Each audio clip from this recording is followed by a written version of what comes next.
22. März 2025, Interview von Billy. Harald und ich hatten uns unterhalten und zwar habe ich zu ihm gesagt, ich interview dich gerade zu Arad Atasata. Und meinte, es ist so tiefgründig und reichhaltig. Wir sind hier immer noch am Anfang des Buches, obwohl ich dich schon mehrfach interviewt habe. Und dann sagte ich, das ist ja unmöglich. Du hast über 50 Bücher geschrieben, plus die Kontaktberichtblöcke noch.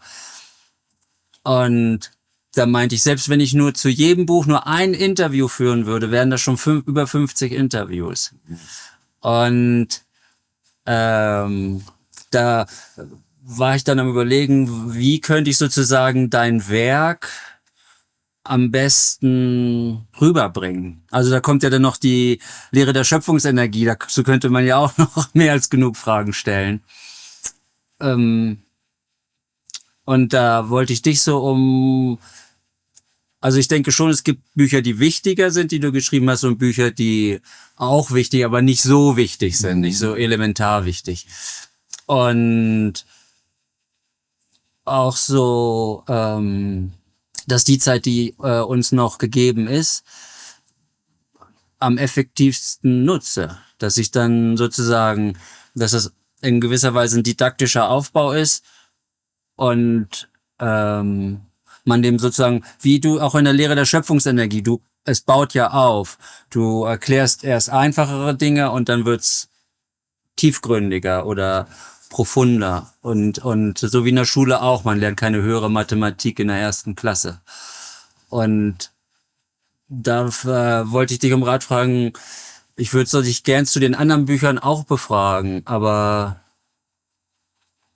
ja, welche Bücher würdest du zu sagen wählen? Oder wo du sagst, das Buch... Das weiss ich effektiv nicht.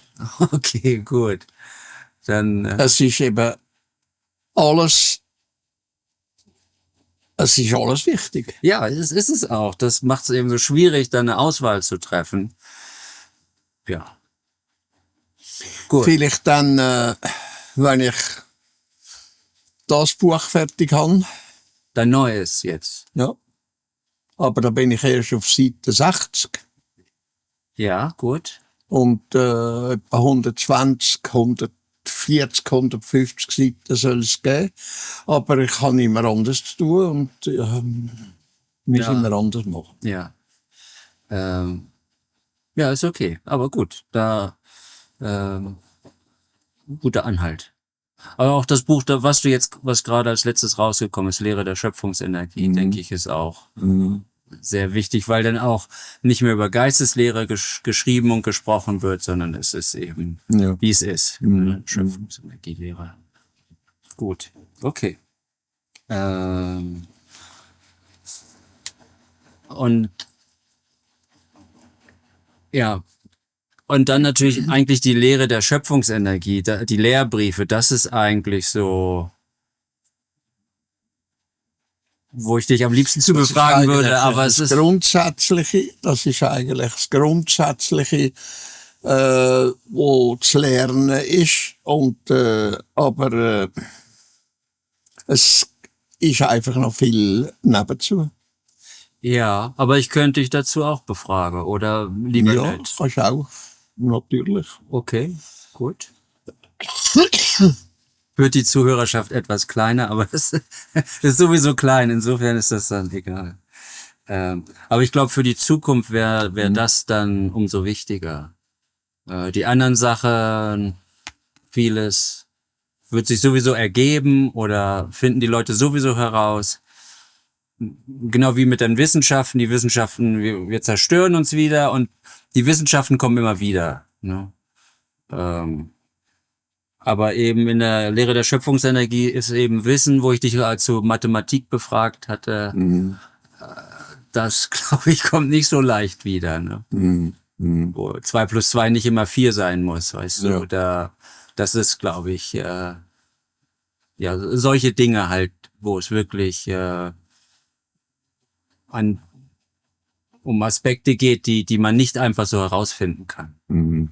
So einfach verschlossen bleibt, einfach ohne deine Erklärung oder Hilfe bleibt das Ja, einfach. weisst du, andererseits ist es eben auch so, der Mensch soll selber denken. Ja, natürlich. Er kommt einfach Anhaltspunkt über, aber selber weiterdenken, selber den Schluss finden oder die Wirklichkeit und die Worte finden, der Schluss von dem, wo dann weiterführt und weiterführt und weiterführt. Ja, Wo einfach ein Punkt gesetzt wird bis hierhin und nicht weiter. Und das muss dann selber gedacht werden darüber, selber studiert und selber gefunden werden, was Wirklichkeit und was Wort ist. Du darfst dem Menschen nicht alles einfach sagen. ja, Durch das lernt er überhaupt nicht. Er lernt erst, wenn er selber denken tut, selber erleben und erfahren tut. Nur dann lernt er. Wenn du ihm alles sagst, dann biegt er das in den Kopf hin und dann geht's wieder raus, oder? Und es bleibt nicht hängen. Früher oder später ist es wieder weg. ja, Wenn er aber selber denken tut, selber sieht, was die Wirklichkeit ist, was die Worte davon ist, dann registriert es. ja.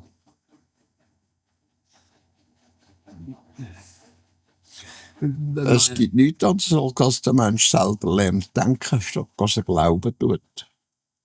Und wenn du irgendetwas lehren tust, er glaubt es vorerst, aber er muss es erfahren, erleben und erfahren, dass es dann Wirklichkeit ist. Erst dann geht es rein. Und vorher ist es einfach noch ein Glauben. Ja. Aber mein Streben ist halt der Ja, eigentlich Streben ist gut und Ja. recht, es ist richtig, Streben ist richtig, aber das Streben bedingt, dass es auch erleben tust.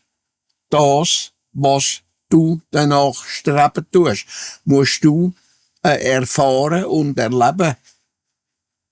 Und erst dann geht's dir als Wirklichkeit rein, als Wort. Es ist tatsächlich so. Ja. Ja, das Du ist. kannst träumen von einem Stück Brot, aber essen kannst du es erst in die Hand nehmen, Ja. wenn es Wirklichkeit ist. Ja. Oder? Ja, ich denke halt häufig, ja, was frage ich Eduard, dass das den größtmöglichen Nutzen hat in der Zukunft auch. Also nicht nur jetzt, sondern eben, was allgemeingültig ist, eben universell. Eben, dass der Mensch selber denken tut und nicht glauben tut. Und durch das, dass er denken tut, kann er die Wirklichkeit auch sehen und erfahren und die Worte, die drin stecken tut. Anders geht's nicht. Und der Rest ergibt sich im Grunde aus dieser Fähigkeit dann.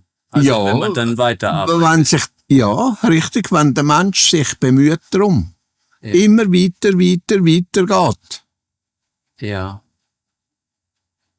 Nur dann bringt es etwas und sonst bringt es nichts. Sonst bleibt der Mensch einfach immer auf dem gleichen Punkt liegen. Ja. Ja, unsere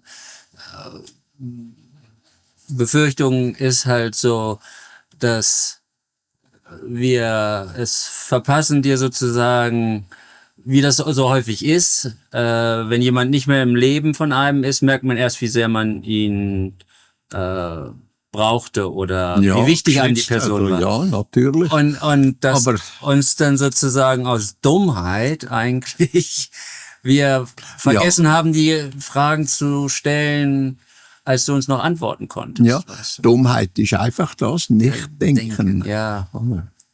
Man wendet keinen Gedanken drauf auf, oder? Weil ich weiß jetzt schon, dass das kommen wird, dass wir dann eines Tages dann, ja, warum haben wir das Ja. nicht gefragt? Warum haben wir das nicht gefragt? Ja. Weißt? Das, Das weiß ich jetzt schon, dass das das ist kommt. Leben, Michael. Ja, okay. Also es ist jetzt kein Zeichen von Undankbarkeit. Ich bin ja dankbar für jede Antwort, die ich bekomme und die mir Ja. weiterhilft. Aber trotzdem, es ist halt, wenn einmal so ein Stein ins Rollen kommt, dann will man halt immer mehr wissen. Ja, man muss halt den Stein vorwärts spielen. Ja. Ja, gut, okay. Danke, aber es ja, hat schon sehr geholfen. Weiß ich schon so ungefähr. Wir hatten letztes Mal, ich lese mal den letzten Satz vor, wo wir darüber gesprochen hatten. Der Sinn schöpferischer Gerechtigkeit in Form des Gewissens ist nicht zu vernichten und nicht zu töten. Denn das Bewusstsein wird dieser Kraft niemals verlustig oder müde.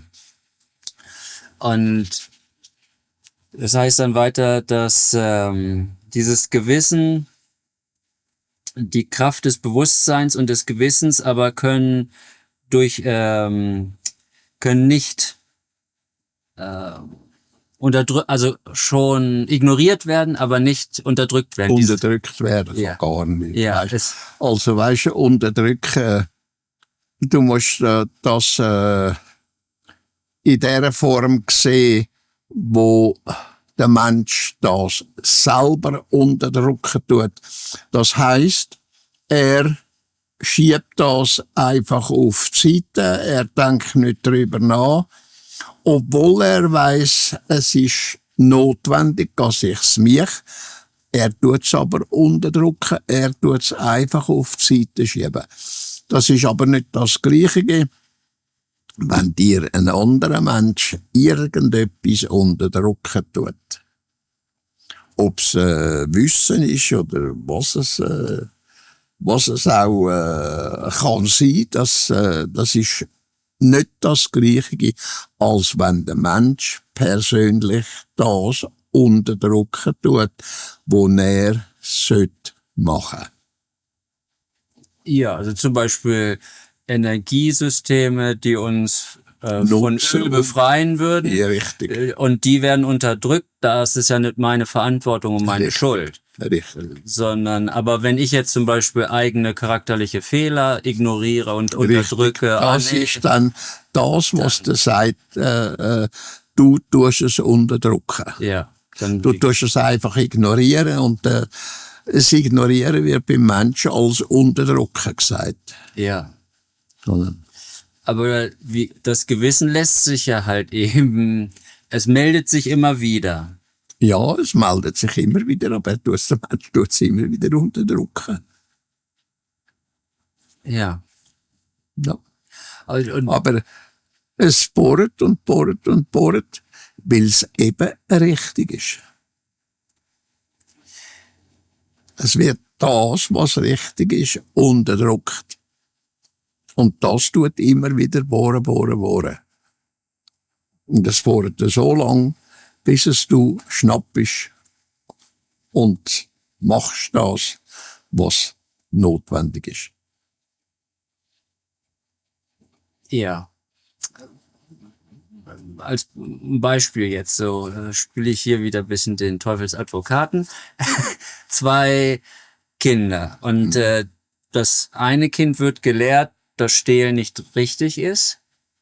Und wenn es stiehlt, hat es ein schlechtes Gewissen.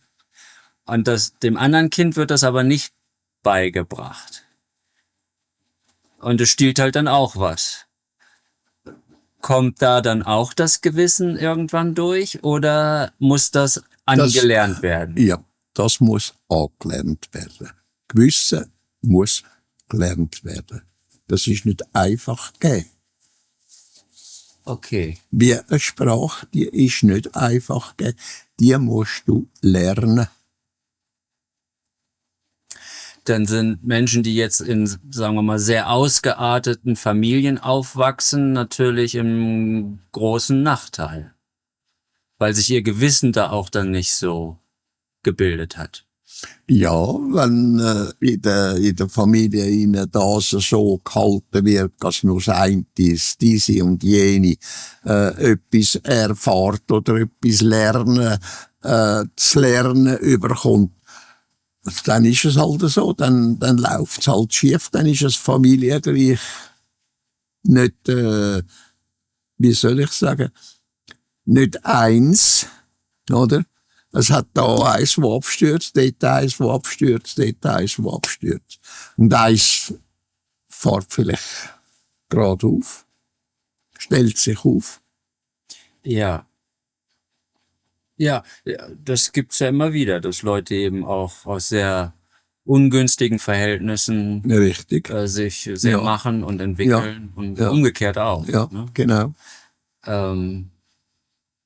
Aber es muss, diese Gewissensbildung ist dann wirklich auch was gelernt und ist auch eine Art von Bildung dann im Ja, Grunde. natürlich, aber das muss der Mensch selber lernen. Das kannst du ihm nicht einfach an den Kopf rühren und sagen, du musst. Sondern er muss für jedes muss er selber denken. Dass er kann sagen kann, es ist ja tatsächlich so. Mit dem Muss erreichst du praktisch nichts. Ja. Oder du musst. Ja, das, wie der Staat funktioniert und Ja. das hebet halt nicht. Das ist nicht richtig. Ja. Das, was gemacht wird von der Regierung aus, das ist einfach verkehrt. Die Gesetzaufbauerei, die Reglemente, die Richtlinien und so weiter und so fort, das ist ein Zwang. Ja. Es wird nicht gelernt, dass das richtig ist. Und vieles von dem, was gemacht wird, von der Regierung aus, als Gesetz, als Zwang, als Reglement und weiss ich was, ist völlig verkehrt. Ja. Das ist gegen den Menschen gerichtet, statt dass es für ihn ist, dass er es kann lernen und richtig machen. Oder? Ja, oder es nutzt eben nur gewissen Interessengruppen und so weiter. Ja, genau. Den Rest der Menschheit auszubeuten. Ja. Ja. Das, was jetzt vom Weg ist, was jetzt kommt. Die Trump etc. oder was meinst du? Ja, der Trump ist nur eine Vorgabe für das, dieses und jenes. Aber gesamthaft gesehen ändert sich das, dass der Mensch kleiner wird, also abgedrückt wird. Ja. Je länger, je mehr. Er wird gefoltert, er wird gefangen. Er wird gefangen von den Regierenden, von denen, die Geld haben und so weiter und so fort. Ja, die Unterdrückung nimmt immer mehr Ja. zu. Ja, Richtig. weltweit. Ja. Und das Volk ist so weit bereits, dass es gleichgültig geworden ist gegenüber das, was kommen tut, was gegenwärtig ist, was kommen tut und so weiter und so fort. Ja. Gleichgültig, verantwortungslos, Ja. oder? Ja. Ja. Ergeben. Mhm. Und das geht parallel zum Aufsteigen des Glaubens weltweit. Ne? Ja, weißt du, das wird immer, wenn Menschen anschaust, die haben ja keine Allgemeinbildung mehr. Es geht immer weiter hinab. Und je weniger dass der Mensch bildet ist, umso schlimmer kommt's. Umso gleichgültiger wird er, umso verantwortungsloser wird er. Ja. Oder? Und genau das wird jetzt angestrebt. Mit aller Gewalt. Das kommt jetzt, Amerika macht jetzt den Anfang, dass richtig der Hammer drauf gedrückt wird. Es passiert bereits seit Jahren, Jahrzehnten da in Europa, oder? Aber nicht in dem Rahmen, wo jetzt kommt. Ja. Und der wird hart sein. Ja. Da kommt dann die Zentralbankwährung, Ja. dann kommt Bargeld los, und dann haben sie die Kontrolle. Ja. Dann In der kannst du ja Schweiz nichts mehr machen sie machen. dran um, dass es keine Identitätskarte mehr gibt. Dass das nur noch elektronisch funktioniert, Ja. über den Bildschirm. Ja, und dann das Microchipping, also Ja. dass die Leute dann nachher irgendwelche Chips oder Ja. Kein Geld mehr im Sack und nichts mehr. ja. Mensch wird immer unfreier. Der Trump. Weißt du, was der jetzt macht? Der hat doch auf jedem Staat praktisch hat man so eine Institution oder eine Schule oder sonst irgendetwas, wo Wissen vermittelt, wo der Mensch kann sich allgemein ein bisschen bilden über das, dieses und jenes. Das schafft der Trump jetzt ab. Ja. Ja, eben Leute. Und sein Verein, wo er da binnen ist, da, die Republikaner, die schreien dann Pro und Hurra dafür, Ja. dass er das abschafft. Und Ja. dann, die können keine Menschen brauchen, die das, selber denken können. Ja. Ja, sie wollen keine Kritik, ne? Ja, Keine Kritik. Sie schießen sich dann aber immer selbst in den Fuß, weil es gibt dann nachher immer weniger herausragende Wissenschaftler, ne? Ja, natürlich. Also nachher. Aber das spielt ja denen keine Rolle. Das Das geht denen ja noch um Macht, dass Ja. der andere nicht tut, widerreden, was er macht. ja. Oder? Es geht um Machterhaltung Ja. oder Ausweitung noch. Ja. Ja. Darum wird das abgeschafft, dass der Mensch etwas lernen kann, Ja. dass er wissend wird. Ja. Ja. Gut. Ich lese hier einfach ein bisschen vor. Hier der 177. Satz sagt, Alkohol und Halluzinogene stellen die bekanntesten dieser sehr gefährlichen Mittel dar, die sozusagen das Gewissen unterdrücken. Richtig. Und jetzt habe ich leider den Zettel oben vergessen. Im 666. Kontaktbericht sagt, da sprecht ihr über Ayahuasca und noch eine andere Substanz. Und er beschreibt dann halt, dass er zu psychischen Problemen führt, als dass es irgendwelche psychischen Probleme löst. Weil manche sagen, sie hätten solche spirituellen Erlebnisse gehabt und so weiter. Aber Das ist in der Regel gut. ja, genau. Das ist sozusagen, dass die Synapsen einfach komplett durchdrehen. Richtig. Und das ist wie so ein Feuerwerk, was dann im Gehirn Das abläuft. siehst du am besten eben bei Alkohol und bei Drogen.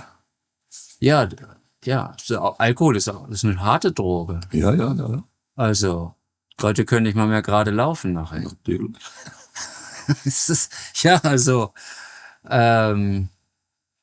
Und auch sehr auch giftig und vergiftet den Körper. Ja, macht den Körper kaputt. Ja, übersäuert den Körper und eben sehr abhängig machen. Ne? Alkohol ist nicht so schnell abhängig machen wie andere Sachen, aber wenn man mal abhängig ist, dann hat man echt ein Problem. Aber dass eigentlich alle Drogen das Bewusstsein benebeln Richtig. und nicht hilfreich sind. Wow. Es ist nicht nur das Benebeln vom Bewusstsein, es ist, dass es auch noch das Gehirn schädigen tut. Oder? Alkohol, genauso wie andere Drogen, tun auch das Gehirn schädigen. Ja. Weißt du, das heisst, schädigen in dem Sinn, dass die und diese und jene Funktionen nicht mehr sehr weg zu brauchen sind, zu funktionieren tun, wie es Brauch und Recht wäre, wie es normal müsste sein. Dass Menschen zum Beispiel alleine gehirnmässig anfangen zu torkeln. Oder? Ja, oder merkwürdige Gedanken, Richtig. all solche Sachen. Ja, Ja, ja. ja, ja. Leute verhalten sich auf einmal anders, Ja, weil das Gehirn nicht mehr richtig funktioniert. Nicht mehr richtig funktioniert. Ja. Ja. Und das kann durch Alkohol genau so passieren wie durch irgendeine Droge, wo man chemisch herstellt oder wo natürlich wächst. Es gibt ja auch Drogen, die wachsen völlig natürlich und wo schädlich sind. Ja. Ja. Ja, Peyote-Kult und so weiter. Ne? Ja. Das, ja, vielleicht, dass das gesagt ist, also du sagst ja alles mal probieren, ne? Wenn irgendwas Neues auf dem Tisch ist in der Küche oder so, das kenne ich noch nicht, du probierst es. Ja. Also ich will jetzt hier nicht sozusagen, dass Leute dann denken, man darf nie Alkohol konsumieren. Ne? Nein, Man soll, von dem ist überhaupt nicht die Rede. Na, aber eben nicht, dass es zu so einer Regelmäßigkeit wird, Dass wie es jeden Tag. Sucht wird. Ja, genau, dass es auf keinen Fall zur Sucht Ja. wird. Ne? Ja. Und im Zweifelsfall eher weniger konsumieren. Ja, es geht mit allem und jedem mit. Man sagt ja, mit Maß und Ziel. Ja. Ja. Es ist, wenn du etwas probieren tust, ist ein Ziel dahinter. Zum Wissen, wie funktioniert das? Ja. Wie tut das wirken? Und so weiter und so fort. Darum heisst es ja mit Maß oder einfach nur gerade so viel, wie es braucht. Das ist das Maß. Und das Ziel ist das, zum Wissen, wie es funktioniert, Ja. wie es geht. Ja, wenn ich einfach zu nervös bin oder so, dann tut ein Glas Rotwein am Abend schon mal gut oder so, um wieder runterzukommen. Ja, oder so. zum Beispiel zur Beruhigung. Und Ja. wer das mit Rotwein kann machen, das ist seine Sache. Ja, genau. Der eine trinkt Ich Bier suche halt oder das mit Gedanken, oder? Und, ja. Ja, aber dass man es halt nicht zur Gewohnheit macht, dass das nicht dann, ich habe ein kleines Problem, also trinke ich Alkohol. Das eben darf man auf keinen Fall anfangen. das ist halt, weißt du, mein Fall nicht. Ich trinke überhaupt kein Wein. Ja, ja, ja. Ja, da sind halt die Geschmäcker verschieden. Ja. Ich mag überhaupt kein Bier. Und andere lieben es halt. Ja, aber das ist eben, Halluzinogene können einem nicht in der spirituellen Entwicklung helfen. Nein. Das Das ist Bugus. Das ist, wie soll ich sagen, eine Idiotie, überhaupt nur an seinen Gedanken zu fassen, dass dir das Drogen oder sonst irgendetwas so kann helfen, dass du da weiterkommst. Das ist ein Ding der Unmöglichkeit. Da wirst du, von Alkohol wirst du einfach beduselt, oder? Oder wenn du mehr trinkst, als dir gut tut, oder? Bei Drogen ist es genau gleich. Es fängt an verrückt zu spielen. ja. Oder? Ja, viele so Hippies oder so, die dann Drogen konsumiert haben, 60er, 70er, dann so, ja, sie hatten eine bewusstseinserweiternde Erfahrung. Das ist Gugus, das gibt es nicht. Ja. Das sind einfach ungewöhnliche Erfahrungen. Ja, das ist nicht einmal eine Erfahrung, es ist eine Illusion, wo das, was du trinkst oder essen tust, das hervorrufen tust. Das ist eine Illusion. Ja. Nur eben eine Illusion, wo du nicht siehst. Es gibt Illusionen, wo du kannst bildlich sehen, oder? Das ist eine Illusion, wo im Kopf stattfindet dort. Ja. Innere Erfahrung. Ja. Ja. Das ist nicht eine Erfahrung. Ach so, es ist eine Illusion. Ja, innere Und eine Illusion. Illusion ist nicht eine Erfahrung. Nein, das stimmt, ja. Und Eine Illusion ist etwas, wo herbeigeführt wird durch Gedankenwelt. Oder wo aber der Ursprung hinter irgendwelchen Drogen oder der Alkohol liegt.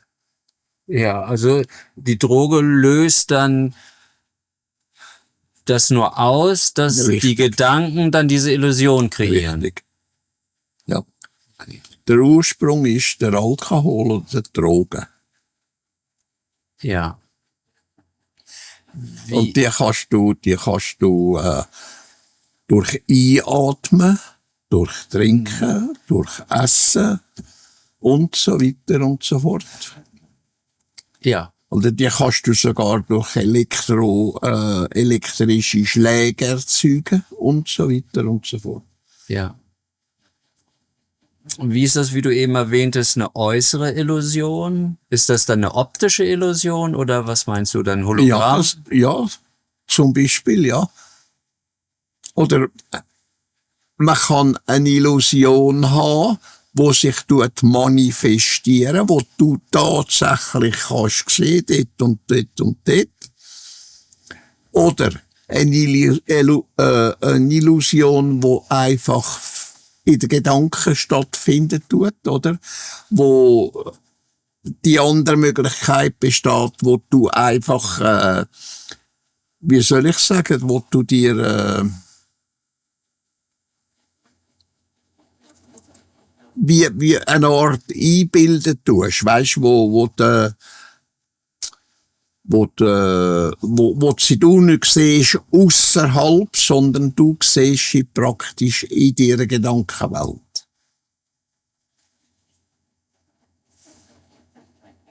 Weißt, wo die Illusion,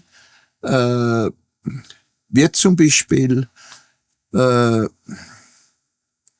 eine Illusion, zum Beispiel eine weinende Maria. Oder weißt, wenn wir auf die Religionen greifen. Eine weinende Maria, oder sogar so kannst erzeugen eine Illusion, dass tatsächlich auch das sehen tust, was deine Fantasie, deine Illusionen als Fantasie projizieren. Oder? Dass du da siehst, wie Maria plötzlich jetzt einfach Tränen ablaufen. Obwohl sie nicht da ist, oder? Weiss der Teufel, ob es die Maria überhaupt noch gibt, oder weiss ich was, oder? Es ist einfach eine Illusion, die der Mensch selber erzeugen tut, durch seine Gedanken und das, was er fabriziert durch seinen Alkohol oder durch seine Drogen.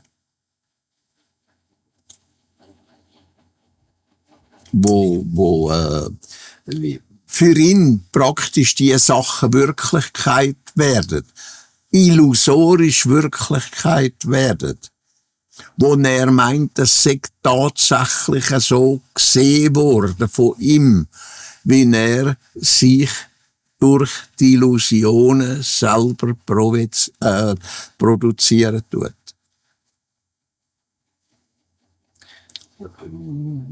Es gibt ja angeblich diese weinenden Madonnas und auch wo manchmal Bluttropfen. Massenhysterie. Das ist dann projiziert von vielen Leuten. Ja, das ist mehr als eine Illusion. Das ist eine handfeste Einbildung, wo um sich greifen tut, wo massenweise plötzlich können sehen, wie eine Maria da vorne steht und Tränen ablaufen und so. Wo es gar nicht vorhanden ist. Aber durch Masse sogar fotografierbar wird. Ja. Weil so viele Menschen daran glauben, es ist ein Glaube, die sehen das wirklich so stark, so effektiv, dass es könnt fotografieren. Das ist ein Wahn ohne Gleichen. Es ist nicht nur eine Einbildung, es ist eine wahnmäßige Einbildung. Es ist ein effektiver Wahn. Heißt das, dass da gar keine Tränen dann sind? Nein, die Figur existiert ja gar nicht. Genauso wenig wie Tränen, die ist ja eingebildet. Einfach sichtbar eingebildet. Okay. Du meinst jetzt eine eingebildete Ja, Maria. richtig. Und die kannst du dann sogar fotografieren. Ja. Okay, ja, verstehe. Ich meinte jetzt eben gewisse Statuen, wirkliche aus Ton oder Stein oder was auch immer, wo dann auch von berichtet wird, dass da, Das ist menschengemacht. das ist menschengemacht. Das ist Einbildung, das ist ein Wahn. Dass da an der und diesen und jenen Statuten plötzlich Blut oder weiss ich was für Tränen, Bluttränen, das ist sehr häufig sogar, dass es Bluttränen gibt, die runterlaufen. Ja. Und das ist nur durch die Bildung vom Mensch, durch seinen Wahn. Da steckt bereits ein Wahn dahinter. Ja, da wird Nicht einfach eine bloße Einbildung, sondern eine wahnmäßige Einbildung. ja, also eine Stufe schlimmer eigentlich. Ja, nicht nur eine Stufe. also, und wo sich ja, und das weiß ich eben nicht, manifestiert sich da wirklich physisch etwas oder ist das irgendwie so ein kleines Loch dann, wo dann von hinten sozusagen Blut oder Wasser sozusagen dann sozusagen durchtröpfelt? Das ist das genau gleiche, wenn ich einen 5 Lieber in die Hand nehme und den umlüge. Stark gemacht. Also ist es der Wahn Der Wahn. der Gläubigen, Ja, richtig. der das kreiert. Ja. Und das kannst du bewusst machen, auch ohne, dass du wahnmäßig veranlagt bist, so wie die Gläubigen das sind, oder? Das kannst du erzeugen, auch als normaler Mensch.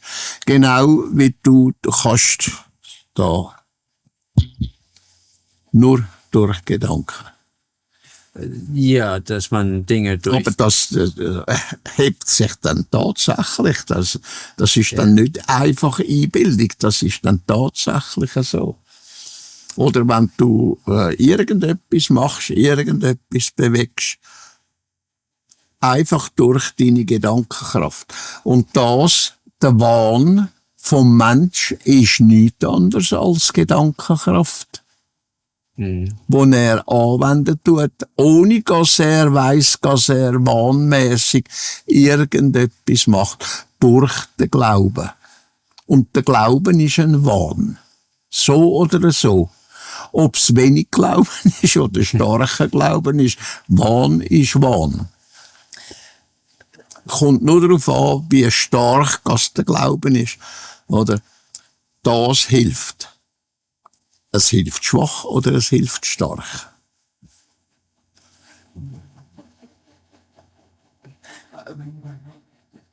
Aber das darfst du deinen Wissenschaftlern, die sich da beschaffen, darfst du denen das nicht sagen. Die nehmen dir das nicht ab.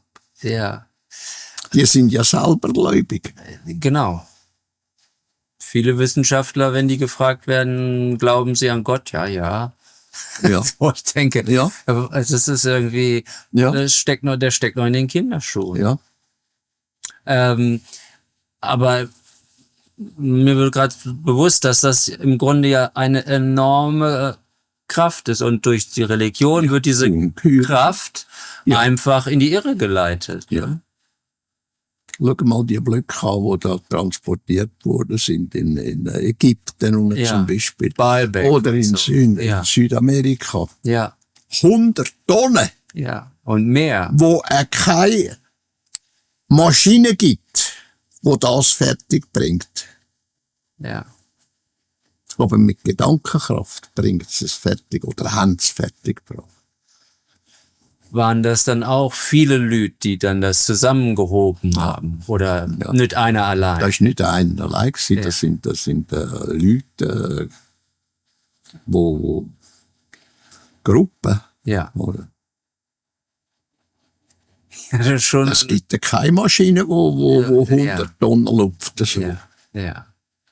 Ja. Also zur alten Zeit. Ja. So wie es dort mal vor Jahrtausenden oder wenn zum Beispiel das nimmst, was früher war, vor 2-3 Millionen Jahren, da hat es keine solche Maschine gegeben. Das ist alles mit Gedankenkraft gemacht worden. Ah, wirklich? Ja. Also die Überbleibsel, die dann hier und da manchmal noch gefunden werden. Richtig. Das ist alles mit Gedankenkraft gemacht worden. Menschen sind Menschen gewesen, die 100 Meter groß sind. Genommen, so einen Block genommen haben und hergesetzt haben. Ja, so große Menschen hat es nicht gegeben, Nein. oder? Nein. Nein. Die grössten, die ich kenne, sind 5,5 Meter groß. Ja. Und das ist ein begeisterter Mensch, ein Gigant. Ja. Ja. Und das sind Menschen gewesen, weisst nicht in dem Sinn, wo Menschen heute da sind, oder? Das ist, wie soll ich sagen, es sind nicht Reptiloide in dem Sinn,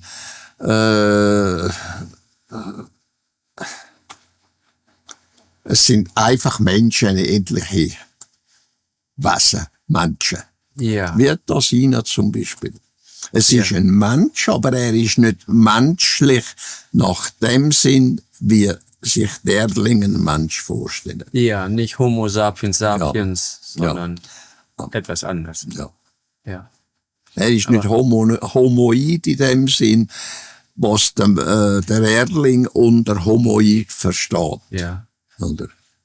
Aber Andron und so, die sind ja auch riesig groß. Ja, der Und Andron und Daniel. der Daniel. Ja. Daniel. Ja. Mit Daniel. Nee, Daniel. Ja, mit EE. Aber die sehen ja so aus wie wir, nur dass sie halt größer sind. Ja, das sind effektiv einige, wo wir würden sagen, da unten, das sind Menschen. Ja. Und wenn die anderen, die Menschenähnlichen, wir müssen sagen Menschenähnliche, weil sie äußerlichen Aufbau haben und auch der innerliche Aufbau ist dementsprechend verschieden zu dem, was der Erling hat, oder? Wo zum Beispiel Echsenartig oder Hundeartig oder weiss der Teufel wie die Menschen aussehen. Für mich sind es Menschen so oder so, nur eben zu definieren als menschenähnlich. Ja. Aber es sind Menschen. Ja. Ein Mensch hat ein entwicklungsfähig, klares Bewusstsein, wo er kann denken damit, wo er kann konstruieren damit und so weiter und so fort. Ja. Und folglich ist er also ein Mensch.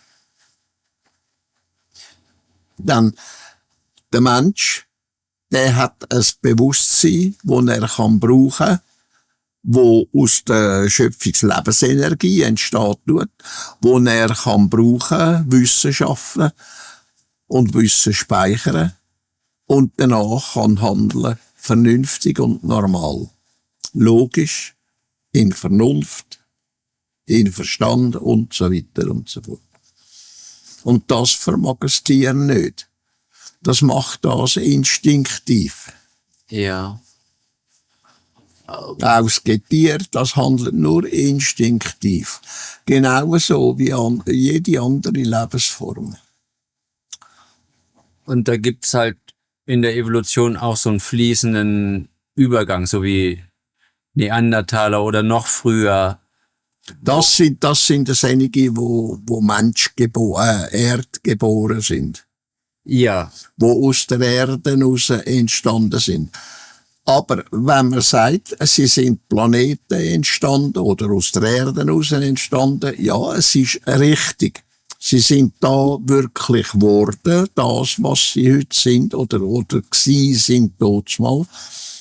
Aber der Samen, so wie man so sagt, der Samen ist von aussen gekommen. Entweder durch den Weltraum durch, oder durch Asteroiden, Kometen oder Meteoren, oder durch weit hergereiste. Und die weit hergereisten, die haben halt anders ausgesehen als der Erdling an und für sich. Und die sind dann angebetet worden als Götter und weiss ich was. wie die Langschädel oder so. Ja, ja. Mhm. Sie haben nicht so ausgesehen wie der heutige Mensch, oder? Die wie Menschen ausgesehen haben, wo wir kennen, die haben eben lange Schädel gehabt, oder? Ja. Die haben da oben müssen kratzen und so, oder? Das ist grundverschieden gewesen und viele sind Menschen gewesen, die haben ausgesehen wie sagt man, wie Hunde, weisst? Mhm. Die Dockmenschen. Mhm. Oder eben wie Reptilien. Oder wie Schlangen. Es hat Rassen die sehen aus wie schlangenartig, oder? Mhm. Weißt so mit der Haut, wenn man sagt, ich weiss nicht, wie man dem sagen. Wir sagen einfach Haut, oder? Ja. Oder Panzer, oder sonst was es ist. Ja, gut. Mhm. Es gibt verschiedenste, oder? Und auch die da umeinander fliegen, da mit diesen sogenannten unbekannten Flugobjekten, mit diesen UFO, das sind vielfach menschenähnliche. Ja. Ja, die einfach auf Erforschungsreisen sind manchmal. Ja, oder? unter Umständen, oder wo ferne Nachkommen von denen sind, wo von Jahrtausenden da sind, sehr ferne Nachkommen von denen, wie wir heute Amerikaner zum Beispiel haben. Also sind 300-jährige Nachkommen oder nach 300 Jahren sind das Nachkommen von denen, die eingewandert sind von Deutschland, von England, von Schottland, von Frankreich und so, oder? Ja. Sind einfach Nachfahren. Ja. Und das, was heute der Erdling ist, das kommt nicht von den Dings her, von den Neandertaler her, oder? Der Homo sapien, der ist nicht eine Entwicklung aus dem Neandertaler raus. Der Neandertaler ist aus einem Wesen, wo entstanden ist, wo nachher vier Glieder hat und 5 Fingerbotten hat und 5 Zehen und so weiter und so fort. Der ist aus der Erde raus selber entstanden. Aber der Ursprung dazu ist aus dem Weltraum raus. Entweder durch den Weltraum selber, so wie man sagt, Weltraum. Wir haben ja keinen Weltraum da, oder? Wir sagen einfach Weltraum. In Wirklichkeit ist es nur Solarraum. Ja. Oder? Der Weltraum fängt erst ausserhalb, zusserst aussen an, wo das Letzte ist, wo die Oortschen Wolken ist und so weiter und so fort. Ja. Dort fängt der Weltraum an, das All. Ja. Und das ist durch den ganzen Kosmos ist das einheitlich, oder? Das ist so wabenförmig, ist das, weißt? Das ist nicht einfach, wie soll ich sagen, einfach räumlich, Ja. sondern es ist wabenmäßig. Ja. Der Kosmos ist wabenmäßig aufgebaut.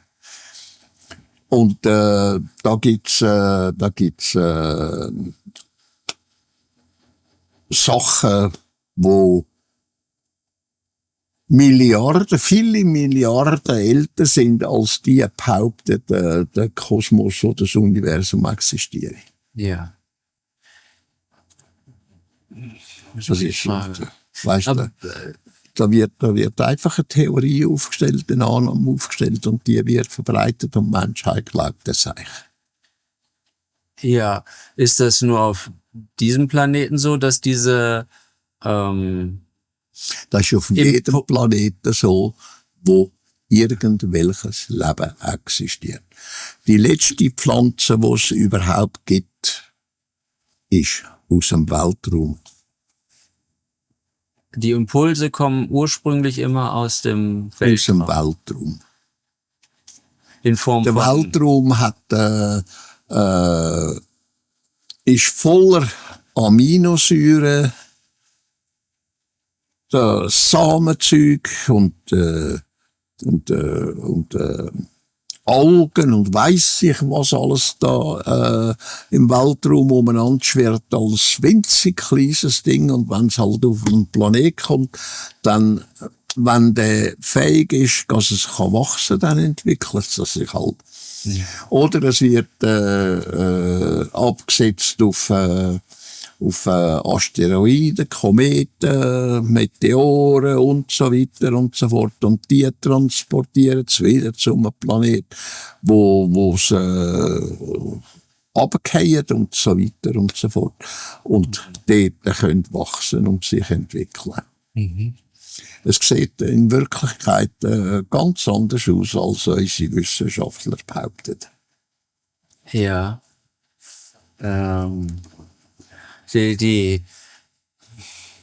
Ich suche das nochmal raus, um es dann genau vorzulesen. Aber Wendell hatte dann eine Notiz, was er wohl eine seiner letzten Sachen, die er aufgeschrieben hat oder so, oder wie auch immer. Ich muss es raussuchen, ich hoffe, ich finde es wieder. Wo er meinte, dass das Leben, er sagt, wir kommen eigentlich aus dem All. Ja. Und nicht von der Erde oder von einem Planeten. Oder generell auch Leben kommt nicht vom Planeten. Ja, das ist ja richtig. Das ist ja richtig, was er sagt. Das hat er auch so gelernt. Ja. Oder? Ja. Aber man sagt, es ist aus der Erde entstanden. Das stimmt schon. Das ist nicht zu bestreiten. Aber der Samen dafür ist aus dem All rausgekommen, aus dem Weltraum raus. Ja. Der Weltraum ist wichtig. Da ist der Ursprung für alles und jedes von Leben, was auf einem Planet ist oder sonst auf einem Himmelskörper. Ja. Es kommt aus dem Weltraum. Aber da auf der Erde, was da wachsen tut, kommt aus der Erde raus. Da ist es gewachsen, also ist es irdisch. Oder? Ja. Ja. Der Samen aber, dass es wirklich da hat können wachsen, ist aus dem Weltraum gekommen. Ja, der Impuls ist aus dem Weltraum. Ja, ist gleich, was es dann ist, oder? Weißt du, das Winzigste, was sie da kennen, das ist der Dings, wie heisst es, mit dem Mikroben. Es gibt noch Kleines, nur das kennen sie noch nicht. Ja. Es gibt ja noch viel kleinere Teilchen als Quarks und so weiter. Kommt da jetzt ein bisschen ab vom Gewissen, aber jetzt kommt da eine andere Frage rein, weil Semjase sagte dir mal, dass der Jupiter, wenn er etwas größer wäre, wäre auch zu einer Sonne geworden. Mhm. Und der Saturn ist auch ein Riesenplanet, der hätte auch zur Sonne werden können, aber ist halt so an der Grenze, dass er nicht groß genug ist. Ja, weisst, es gibt noch viel kleinere als der Saturn und der Jupiter ist, wo selber sich zu einem Sonnengebilde Ja, entwickelt haben. ja, Weisst, es heisst nicht, dass eine Sonne riesengroß muss sein. ja, okay. Das haben wir auch da. Wir haben riesige Lampen, oder? Die Licht spenden. Wir haben aber auch kleine Lampen, ganz kleine, mulzige Lampen. Und die leuchten auch. Ja, Und genau so ist es auch im Weltraum. Ganzer Kosmos herum hat grosse und kleine. Auch Sonnen, wo 10-mal grösser sind als unsere oder noch grösser sind. Ja. Oder ein paar Mal kleiner sind als unsere Sonnen, die wir da haben. Okay. Okay. Ich dachte, es müsste eine gewisse Masse erreichen, bevor es sich dann sozusagen Das kommt entzündet. nicht einfach auf Masse an, Kommt da nicht drauf sondern an. was die Sonne beinhaltet, was sie für Material hat, wo das Gebilde zum Leuchten bringt. Ja, auf der Sonne heißt es, dass das Wasserstoff zu Helium dann fusioniert. Ja, Und- das und- ist möglich, ja. Und da dachte ich, Das muss aber nicht unbedingt der Serweg sein. ja, genau, dachte ich auch, weil auf dem Jupiter ist bestimmt nicht nur Wasserstoff Ja, richtig. und Saturn. Ja, Und trotzdem hätte es zu einer Sonne werden können, ja, ja. dachte ich. Überhaupt, Weisst, unsere Wissenschaft, die hat einfach ihre Ansichten, ihre Lehren und die gehen stur nach dem, die können sich nicht einmal vorstellen, dass es etwas anderes gibt. ja, Ja. Genauso, wie sie sich nicht einmal vorstellen können, dass es etwas anderes als die Minerale, die wir da haben, etwas vollkommen anderes gibt. ja, Dass Planeten können existieren, wo völlig andere Minerale haben, als was wir da auf der Erde haben.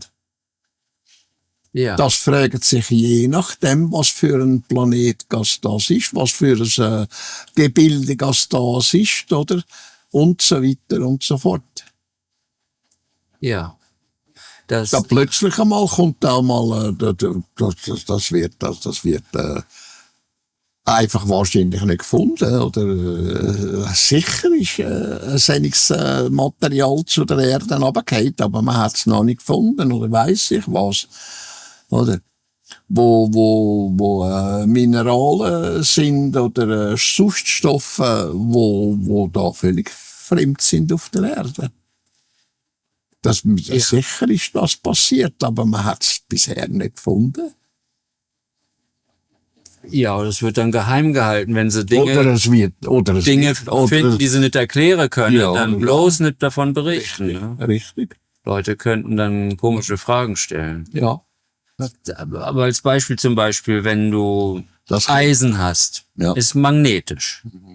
Und wenn du da aus Eisen eben gewisse Stoffe dazugibst, wie Nickel oder Chrom, also Chromstahl zum Beispiel ist ein Edelstahl, ist nicht magnetisch. Das ist eigentlich nicht so, wie unsere Wissenschaft denkt, ist, dass dieser Stoff einmal auf dann komplett unmagnetisch wird.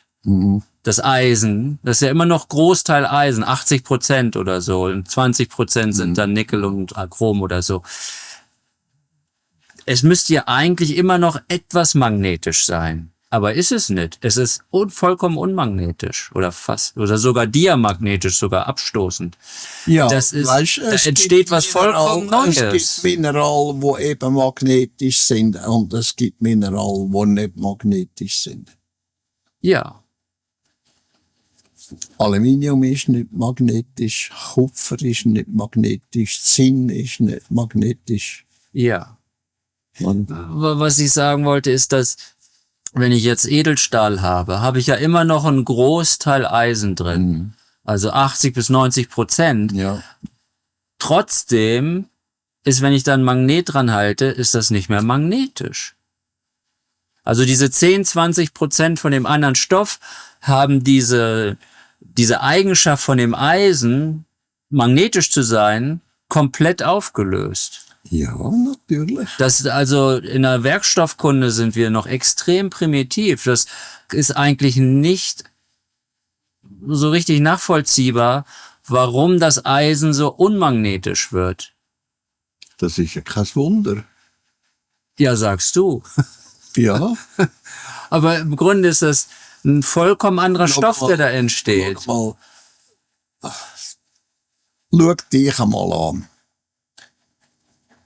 Du hast Sachen, die du kannst essen, die dir gut tun. Sachen, die dir nicht gut tun. Sachen, die dein Leben kosten können, wenn du isst oder trinkst. Und so ist jedes Material, das es gibt im gesamten Universum, in allen 7 Universen, die es gibt von der Schöpfung. Das eine kann das andere auflösen. Ach so. Okay, man braucht nicht viel Gift, um jemanden zu töten, wenn es ein starkes Gift ist. Richtig. Ja, das stimmt schon. Eben. Es gibt aber Sachen nur ein kleines bisschen, wo dich kann aufstellen, weiss ich. Ja, ja. Okay. Du musst einfach das Richtige haben. Ja. Ich weiss nicht, was die Sonne genau braucht, was sie macht, was sie heiß ist, aussendurch heiß ist. Ja. Ja, weiß ich auch nicht. Aber ich kann mir nicht vorstellen, dass da nur Wasserstoff ist. Aussendurch heiß. Ja, innen ist die, ja, innen Innen nicht. ist die nicht, ne? Das kann ich mir gut vorstellen, dass das haben aber auch schon einige wenige postuliert, dass die Sonne nur an der Oberfläche so kochend Ja, heiß ist, das ist aber ja. im Innern nicht unbedingt heiß sein. Das ist nicht. Ja, ja. Ja, das ist schon faszinierend, ja. Und dort hat's im Zentrum eben einen Prozess, der geht und läuft, wo dauernd die Energie neu schaffen tut. Ja. Und im Inneren schafft es nur und dann im Äußeren ist dann Richtig. diese enorme Hitze Ja. und Lichtabstrahlung. Ja, und die, wie bei der Erde, das geht durch den ganzen Planet durch und aussen durch bildet sich das und dieses und jenes. Ja, Und wir haben ja nur eine Atmosphäre, wo man sagt, eine Sauerstoffatmosphäre, das stimmt ja gar nicht. Wir haben nicht eine Sauerstoffatmosphäre, das ist ein gottverdammter Lug, wo die Wissenschaftler rauslassen. Wir haben nur, was haben wir, 2-23% Ja, Sauerstoff und das andere sind Giftgase. Oder? Wir leben von Giftgasen, nicht von Sauerstoff.